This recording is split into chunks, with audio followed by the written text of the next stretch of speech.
Welcome, today in front of me Doogee S40, and I'll show you how to remove SIM pin from your SIM card on this device. So first you should go to the settings, and now just scroll here to the security and location. Tap on this section and scroll down again to the advanced options. Now you'll see here the SIM card lock.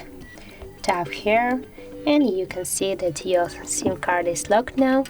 To deactivate the SIM pin, you just have to type here your currently pin, and as can you see, that's done. So that's it. If you found this video helpful, leave like, comment and subscribe our channel.